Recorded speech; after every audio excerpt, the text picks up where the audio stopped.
Hello friends, Mahanadi அடுத்து வர எபிசோடில் என்ன நடக்கலாம் அப்படிங்கிறத பற்றி பார்க்கலாம். இன்றைக்கான எபிசோட் ரொம்பவுமே எமோஷனலான எபிசோடாக இருந்துச்சு. கடந்த 2 நாளாக எபிசோடில் நமக்கு என்னெல்லாம் மனசில் கேள்வி இருந்துச்சோ அதை விஜய் காவேரி 2 பேரும் பேசி நல்லாவே புரிய வச்சுட்டாங்க. ஆனால் அதை திருப்பி பேசுறது கொஞ்சம் போரிங்காக தான் இருக்குது.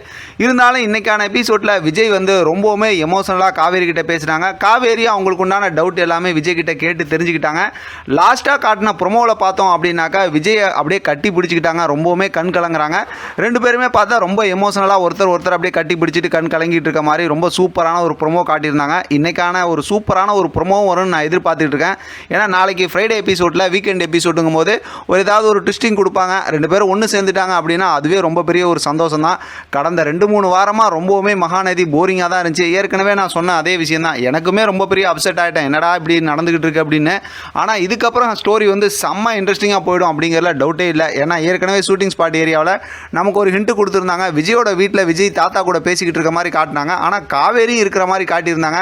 ஒரு சிலவங்க அது சம்மந்தமாக என்ன சொல்லியிருந்தாங்கன்னா அது சும்மா ரீல்ஸ் போடுறதுக்காக அங்கே இருக்கிறாங்க அப்படிங்கிற மாதிரி சொல்லியிருந்தாங்க. மொத்தத்தில் ஸ்டோரியில் இப்போ மறுபடியும் அந்த வீட்டுக்கு போகிற மாதிரி தான் ஏதோ காட்டுறாங்க. ஆனால் ஏதாவது அவங்க அம்மா பார்த்து பேசினதுக்கப்புறம் ஸ்டோரியை வேறு மாதிரி மாற்றுறதுக்கும் வாய்ப்பு இருக்குது. ஏன்னா இப்படிலாம் ஷிஃப்ட் பண்ணி ஒரு வீட்டுக்கு இங்கே வந்துட்டு உடனடியாக மாறி அங்கே போவாங்களா, இல்லை இவங்களெல்லாம் அப்படியே கட் பண்ணி விட்டுட்டு இவங்களாம் இந்த வீட்டில் இங்கே இருக்கட்டும். ஏன்னா குமரன் கங்கா தனியாக பிரவேசியாக இருக்கணுங்கிற மாதிரி தானே எதிர்பார்த்தாங்க. அந்த வீட்டில் அவங்களால இருக்க முடியாதுல்ல. அதனால் இவங்களாம் இங்கே இருக்கிற மாதிரியும் காவேரி மட்டும் அங்கே போகிற மாதிரியும் ஸ்டோரியை மாற்றினாங்கன்னா செம்ம சூப்பர் ஸ்டோரி தான். அடுத்து மறுபடியும் பார்த்தோம்னா அந்த மென்டல் குரூப்லாம் கதைக்குள்ளார கொண்டு வந்துடுவாங்க. அவங்களாம் இல்லாதது கொஞ்சம் போரிங்காக தான் இருக்குது. ஏன்னா மென்டல் குரூப் அப்பப்போ ஏதாவது இரிட்டேட் பண்ணணும், அதுக்கு சரியான பதிலடி நம்ம காவேரி விஜய் கொடுக்கணும். அதுதான் பார்க்கவும் சுவாரஸ்யமாக இருக்கும். அதனால் அந்த மென்டல் குரூப்பையும் அடுத்து உள்ளே கொண்டு வந்துடுவாங்க.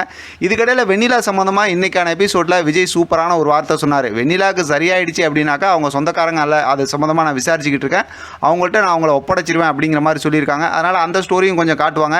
இப்போ எப்படி பார்த்தாலும் அடுத்த ஸ்டோரியை செம்ம சுவாரஸ்யமாக மாற்ற போகிறாங்க அப்படிங்கிற டவுட்டே இல்லை. நிவின் யமுனாவோட ஸ்டோரி எப்பயும் போல் உள்ள ஒரு காமனான ஸ்டோரி தான். அவங்க சந்தோஷமாக அப்படியே ஜாலியாக இருப்பாங்க அப்படிங்கிற மாதிரி தான். ஏன்னா அவங்க கலெக்டர் ஆகிறோம் அப்படிங்கிற மாதிரிலாம் சொன்னாங்கல்ல. அதனால் அந்த ஸ்டோரியும் அப்பப்போ கொண்டு வரதுக்கு வாய்ப்பு இருக்குது. எது எப்படியோ நம்ம விஜய் காவேரி ஒன்று சேர்ந்துட்டாங்க. இது சம்மந்தமாக இன்றைக்கி ஒரு இன்ட்ரெஸ்டிங்கான ப்ரோமோ வரும். அதை வச்சு அடுத்த ஸ்டோரி எப்படி மூவ் பண்ணுறாங்க அப்படிங்கிற விஷயத்தை நம்ம ரொம்ப தெளிவாக அதை ரிவ்யூ பார்த்துக்கலாம். இது பார்த்த விஷயத்தில் சந்தோஷப்படுறதுக்கு ஒரு பக்கத்து இருந்தாலும் இன்னொரு பக்கத்து பார்த்தோம்னா அவங்க அம்மா ஏதாவது பேசி பிரச்சனையை பெருசாக்கி விடுவாங்களோ அப்படிங்கிற மாதிரி கொஞ்சம் பயமும் இருக்குது. பார்க்கலாம் என்ன நடக்குதுன்னு. அடுத்து ஒரு ப்ரோமோ வச்சு தெளிவாக பேசிக்கலாம். இதை பற்றி உங்களோட கருத்து கமெண்ட் பாக்ஸ் தெரியப்படுத்துங்க. தொடர்ந்து ஆதரவு கொடுங்க. தேங்க்யூ ஃப்ரெண்ட், தேங்க்ஸ் ஃபார் வாட்சிங்.